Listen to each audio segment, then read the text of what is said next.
Hello friends, welcome to my channel. இன்றைக்கான recipe பார்க்க போகிறோம்னா ஒரு உருளைக்கிழங்கு ஒரு முட்டையை வச்சு ஒரு சூப்பரான ஒரு பிரேக்ஃபாஸ்ட் ரெசிபி தாங்க பார்க்க போகிறோம். தோல் இல்லாமல் இந்த மாதிரி நல்லா சீவி எடுத்துக்கலாம்.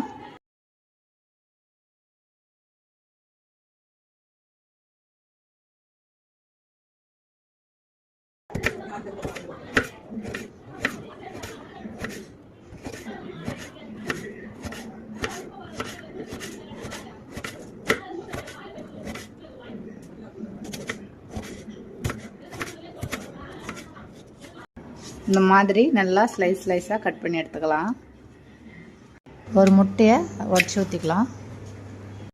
அது கூடவே 2 ஸ்பூன் மைதா மாவு சேர்த்துக்கலாம். கொஞ்சமாக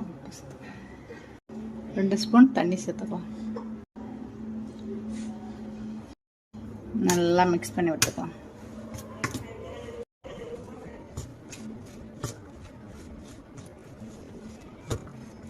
இந்த மாதிரி நல்லா மிக்ஸ் பண்ணி விட்டுக்கலாம். அடுப்பில் பேன் வச்சுருக்கேன். அதில் கொஞ்சமாக இந்த மாதிரி எண்ணெய் தடவி வச்சுருக்கேன்.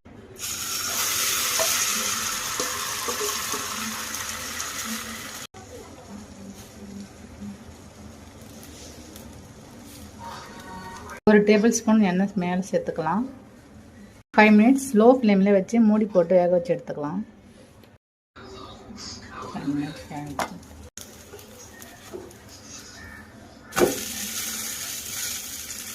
போட்டுட்டு முடி போட்டு வேக வச்சு எடுத்துக்கலாம். பாருங்கள் எவ்வளோ ஒரு சூப்பராக வந்திருக்கு. இப்போ வாங்க அதை அப்படியே பிளேட்டுக்கு மாற்றிக்கலாம்.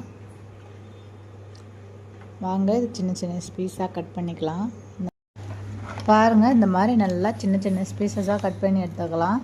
ரொம்பவும் சூப்பராக இருக்கும். இதே மாதிரி நீங்களும் செஞ்சு பாருங்கள். ரொம்ப டேஸ்ட்டாக இருக்கும். ஈஸியான பிரேக்ஃபாஸ்ட் ரெடி. தேங்க்ஸ் ஃபார் வாட்சிங் ஃப்ரெண்ட்ஸ்.